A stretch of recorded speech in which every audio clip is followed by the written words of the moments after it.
Come spend the day with me. I started off by heading down to the gym to do a mat Pilates class with my favorite instructor, Emily, which I was so excited about, but there was something wrong with the AC, so it was so hot, which was a little brutal.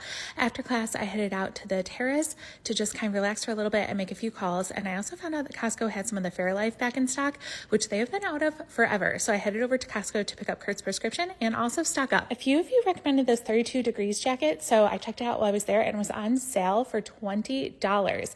Absolute insanity. I will say it runs super small, but I was like, yeah, add to cart. I don't care if it's a little bit snug. I loaded up my car with all the drinks and then I headed over to Kurt's because his back has been so sore. He can't really carry up drinks right now. So I came over to his house to load them all up because he's just been getting like one or two drinks at like a gas station like every day, which is insane. Like what a waste of money and time. And also the man does not drink water. So they say, you know, you can bring a horse to water, but you can't make him drink. Well, we're going to try. So I did stock up his fridge and then also did a few things around his apartment just to try to help out a little bit.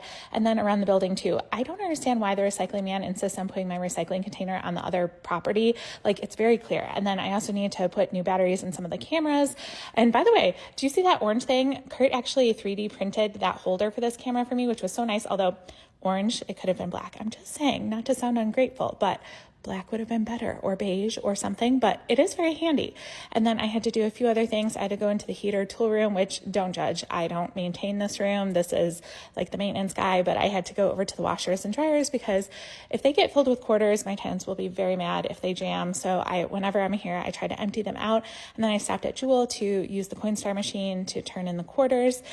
By this point, it was about 4 p.m. and I was starving. So I went over to Taco Bell and it wasn't my first choice, but I would have taken anything. Then I ran through the car wash because this dark colored car is so hard to keep clean. It always looks dirty.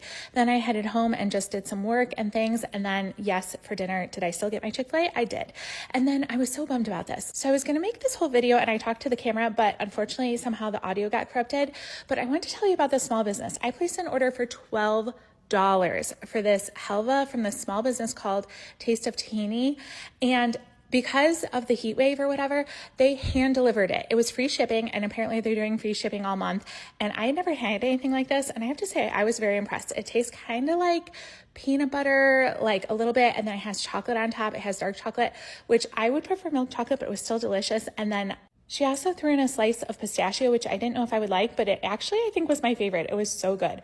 So I just had to give a shout out. Like, this is something I bought myself, and I only spent $12, but to hand deliver it and the packaging, I mean, insane for a small business in Chicago. So I just wanted to share Taste of Tahini. It's specialty halva, and I think it's like in her kitchen, and that's the website.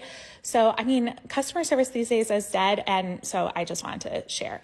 Anyway, Cooper's ready for bed and I'm ready to cuddle. So I hope everyone has a wonderful weekend.